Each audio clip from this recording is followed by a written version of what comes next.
So ఆ క్రమంలో నా మీద పెట్టిన కేసు ఏందో చదివి వినిపించే ప్రయత్నం చేస్తా. ఓకే, ఇంతకుముందే ఆ బ్రదర్ షేర్ చేశాడు. వాళ్ళు పెట్టినని ఆర్టీ వాళ్ళు చెప్పారు, కానీ నాకు ఫిజికల్గా కాపీ రాలేదు, కానీ ఇప్పుడు వచ్చింది. చదుదాం. 3 పేజీలు ఉంది. ఏది ఎఫ్ఐఆర్ అంటే ఫస్ట్ ఇన్ఫర్మేషన్ రిపోర్ట్. ఓకే, చదువుతున్నా. ఏముంది? రాజమండ్రి ఎక్కడ ఇది పెట్టింది? ఆంధ్రప్రదేశ్, ఏపీ, ఇది గవర్నమెంట్ ఆఫ్ ఆంధ్రప్రదేశ్, ఆంధ్రప్రదేశ్ ప్రభుత్వం అంటే ఏపీ గవర్నమెంట్ లో వచ్చింది.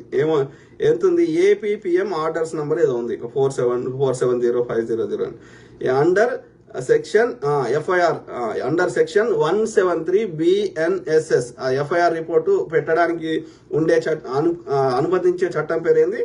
173 భారత న్యాయ సంహిత సురక్ష సంహిత ఏదో పెట్టిరు కదా పేరు. ఇంతకుముందు ఐపీసీ అని ఉంటుండే. సో అది ఐపీసీనే పేరు మార్చింది అంతే. అందులో ఐపీసీలు ఉన్నాయని యాజిటీస్ ఉన్నాయి. ఏం పేరు, అదే సెక్షన్ అదే అన్ని ఉన్నాయి.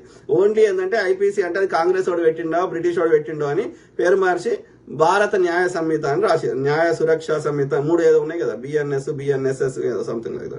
అంటే అనడానికే ఇబ్బందికరంగా ఉండే కదా పేర్లు పెట్టారు. ఓకే, సో ఎక్కడ?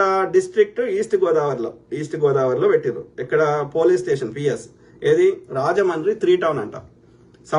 ఎప్పుడు ఏ రోజు పెట్టిర్రు? ఇయర్ సంవత్సరం 2025. ఎఫ్ఐఆర్ నంబర్ ఏంటంటే ఎఫ్ఐఆర్ నంబర్ 145/2025 145 ఇట్లా స్లాష్ అంటారు దాన్ని, అదే అడ్డకి ఇట్లా ఉంటుంది కదా.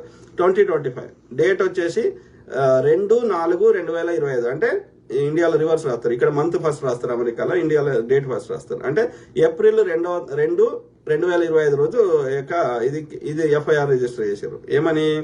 Under act and sections. ఏ చట్ట ప్రకారం చేసారు అంటే 196 బ్రాకెట్ లో ఒకటి ఉంది. Okay, 196 section BNS section. తర్వాత 352 BNS 196 బ్రాకెట్ లో ఒకటి. అట్లనే BNS 352. అట్లనే 67 యాక్ట్ అంటే 67 ఏది BNS 67 3 వచ్చినాయి ఇప్పటికే. 196 అది బ్రాకెట్ లో 1 పెరాన్సిస్ లో. And BNS 352 BNS 62 BNS and IT act ఏది 2000 ఉంది. ఈ 4 చట్ట 1, 2, 3, 4 ఈ 4, 5 చట్టాల కింద సెక్షన్ కింద కేసు నమోదు చేశారు. ఎఫ్ఐఆర్ నమోదు చేశారు. ఎఫ్ఐఆర్ అంటే కేసేనా, అంతే. ఏముంది ఇలా? ప్రయర్ టు ఏప్రిల్ ఎవరైతే కంప్లైంట్ చేశారో ఆ డేటు టైం ఉన్నాయి. ఏది? ఏప్రిల్ 2 ఏప్రిల్ 2వ తారీఖు రోజు. Okay, entry number 20 అట్లున్నది. తర్వాత ఏంది? ప్లేస్ ఆఫ్ అకరెన్స్ ఎక్కడ జరిగింది అంటే ఎవరైతే కంప్లైంట్ ఇచ్చారో వాళ్ళ డీటెయిల్స్ పెట్టారు. 2 కిలోమీటర్లు నార్త్ ఈస్ట్. ఎక్కడ? రాజమహేంద్రవరం అంటే రాజమండ్రి. ఎక్కడ? స్ట్రీట్ అండ్ విలేజ్ అంటే కంప్లైంట్ చేసిన వాళ్ళు ఏంది? కంబాల చెరువు రాజమహేంద్రవరం, ఈస్ట్ గోదావరి జిల్లా, ఆంధ్రప్రదేశ్ రాష్ట్రం. పిన్ కోడ్ రాయలేదు. ఓకే, తర్వాత ఎవరు కంప్లైంట్ ఇచ్చారు? కంప్లైంటెంట్ ఆర్ ఇన్ఫార్మెంట్ అంటే ఎవరు కంప్లైంట్ చేశారు? ఎవరు అంటే ఆమె డేట్ ఆఫ్ బర్త్ అవి రాయాలి. ఆమె పేరు ఏంది? ఏ వసంత అంట. A Vasantha. Father's or husband's name Venkateswararao husband అయి ఉంటాడు. డేట్ ఆఫ్ బర్త్ రాయలేదు కానీ ఎంత date of birth year of birth రాయలేదు కానీ వయసు 38 ఏళ్ళు అంట. ఓకే, నేషనాలిటీ ఇండియన్ అంటే ఇండియన్. తర్వాత కాస్ట్ కులం కాపు కులం అంట. ఓకే, తర్వాత ఇంకేముంది? ఆమె పాస్పోర్ట్ డీటెయిల్స్ అట్లాంటివి ఏం రాయలేదు. వృత్తి కూడా రాయలేదు. ఫోన్ నంబర్ రాయలేదు. తర్వాత అడ్రస్. ఫోన్ నంబర్ కూడా లేకుండా కంప్లైంట్ ఎట్లా తీసుకుంటారు? I don't understand. So address, house number, ward number 5 Kambala Cheruvu ward 5 Kambala Cheruvu, section 05 Rajamahendravaram, area or mandal Rajamahendravaram, street or village no ward, east city or district east Godavari Andhra Pradesh. Pin code కూడా రాయలే. ఇది గిట్లా అంటే అప్లికేషన్ ఫామ్ కూడా సరిగ్గా ఫిల్ చేయడం వస్తలేదు అని మనకు అర్థమవుతుంది. అర్థమైందా? ఇది ఉల్టా కనిపిస్తుంది కావచ్చు, ఎందుకంటే ఇది ఫ్రంట్ కెమెరా కదా ఫోన్కి. సో ఏది ఏమైనా కంబాల చెరువు రాజమహేంద్రవరం. ఆమె పేరేంది? ఏ వసంత. మరి హస్బెండ్ ఫాదర్ నాకు తెలియదు. వెంకటేశ్వరరావు. ఆమె వయసు 38, కాపు కులం అంట. ఆ కంప్లైంట్ ఇచ్చిన ఆమె. ఓకే, ఏమని కంప్లైంట్ చేసింది? నేమ్ నాది అంటే నా డీటెయిల్స్ కూడా ఆమెకు పూర్తిగా తెలియదు అన్నట్టు. Raj Boda clips Facebook ID user, ఇది ఆమెకు నా గురించి తెలిసింది అంతే.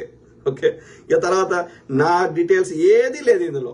నేను ఏడుంటా, లేకపోతే నా కులం ఏంది, నా డేట్ ఆఫ్ బర్త్ ఏంది, నా ఫోన్ నంబర్ ఏంది, ఏది లేదు, అంతా ఖాళీ ఉంది. ఇక చూడండి, నా పేరు Raj Boda clips Facebook ID user తప్ప ఇక్కడ ఒక్క డీటెయిల్ ఏమైనా ఉన్నదా?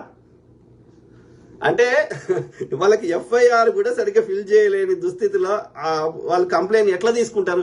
ఎలాంటి ఇన్ఫర్మేషన్ ఆ కంప్లైంట్ చేసిన వాళ్ళది లేకుండా, ఎవరి మీద కంప్లైంట్ చేశారో వాళ్ళది లేకుండా నువ్వు ఎట్లా ఎట్లా ఎట్లా ఎఫ్ఐఆర్ చేస్తావు, కేసు ఎట్లా ఫైల్ చేస్తావు? అంటే మినిమం అవగాహన లేని వ్యక్తులు ఉన్నారు. అంటే కేవలం భయభ్రాంతులకు గురి చేసి నోరు మూపించే ప్రయత్నం చేస్తున్నారు.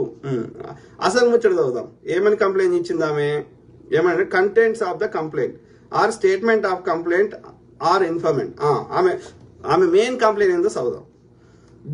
This is a case of promoting enmity between different groups on grounds of religion, race, place of birth, residence, language and Information Technology Act that occurred prior to 11 p.m. at Kambala Cheruvu, Rajamahendravaram and reported on April 2nd, 2025 at 11 p.m. where in complainant A Vasantha అంటే వాళ్ళ daddy Venkateswararao daddy A Vasantha daughter of Venkateswararao, age 38 years, caste Kapu, ward 5, Kambala Cheruvu, section 09, Rajamahendravaram, reported that the complainant working as a WMSK అంటే ఏందో నాకు తెలియదు. ఏమంటారు దాన్ని? ఆమె ఏం పని చేస్తుంది? WMSK అంటే ఏందో నాకు తెలియదు. At ward 5, Kambala Cheruvu, Rajamahendravaram. While the complainant saw the Facebook at the time she noticed one video, అందులో ఒక వీడియో చూసిందంట. And the video posted by Raj Boda clips Facebook ID. In that video Facebook ID user mentioned about the death of Praveen Pagadala as ఇది హత్య అని. ఈ హత్య వెనుక చిన్నజీయర్ స్వామి, Srinivas Varma, Narasapuram MP వారి హస్తం. అంటే వాళ్ళు టైప్ చేసుడు కూడా వాళ్ళకి సరిగ్గా వస్తలేదు కంప్లైంట్లో కూడా. అంటే ఇక దాని కంప్లైంట్ కి ఏం వ్యాలిడిటీ ఉంది? సో భారీ హస్తం అంట, భారీ హస్తం. It is inciting religious sentiments and is likely to cause clashes between some communities and intentional insults with the intent to provoke a breach of peace. Hence, the complainant request to take necessary action in this matter. అంటే తెలుగు చెప్తా చాలా మందికి అది కంఫర్టబుల్గా అర్థం కావాలని. ఏమని ఆ సెక్షన్స్ 4 సెక్షన్లు చెప్పినా కదా, ఆ ప్రకారం ఏమంటుంది? నేనంట ఆ వీడియో ఆమె చూసిందంట Facebook Raj Boda Facebook clips ఐడిలో. ఆ వీడియోలో నేనేమన్నానంట, ఈ యొక్క ఇది చిన్నజీయరు, నరసాపురం ఎంపీ, ఇంకోటి చెప్పిన కదా 3 పేర్లు, అమిత్ షా పేరు రాయలేదు. అంటే వాళ్ళు అమిత్ షా పేరు రాయడానికి కూడా, కంప్లైంట్లు రాయడానికి కూడా భయపడుతున్నారు అన్నట్టు. సో అయితే ఆ నరసాపురం ఎంపీ, శ్రీనివాస వర్మ, భూపతిరాజు, సో వీళ్ళు హత్య చేయించారు అని నేను చెప్పాను.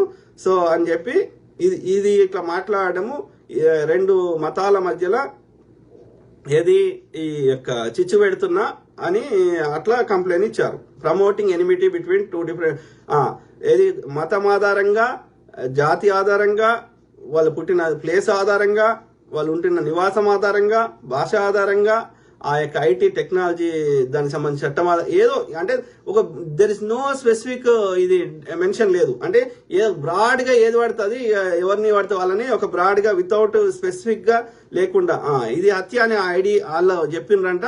అందుకని దీనివల్ల ఏది మత కల్లోహాలు చెలరేగుతాయని అది కాబట్టి వీళ్ళ మీద చర్యలు తీసుకోవాలని కంప్లైంట్ ఇచ్చారంట. కంప్లైంట్ తీసుకున్న పోలీసు పేరు ఏంటి అంటే నేమ్ సుబాని అంట, ఆయన ఆ పోలీస్ పేరు. ఆయన ఏంది అనేది అంటే సబ్ ఇన్స్పెక్టర్ SI ఏది ఆ 3 town Rajamahendravaram 3 town police station లో నేమ్ సుబాని, సబ్ ఇన్స్పెక్టర్.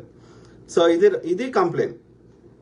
దీనికి ఏం వ్యాలిడిటీ ఉంది, అది ఎక్కడ మనము రెచ్చగొట్టినాము నేను క్లియర్ గా చెప్పిన.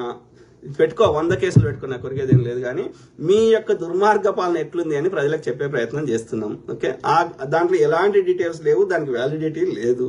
మనము యొక్క తప్పుడు ఆరోపణ, ఫాల్స్ అక్యూజేషన్ చేసి మా నోరు మూపించే ప్రయత్నం చేస్తా అంటే మళ్ళీ ఉల్టా కేసు పెట్టాల్సి వస్తుంది, భయభ్రాంతులకు గురి చేస్తా, రెడ్ బుక్ పాలన చేస్తా అంటే. ఓకే.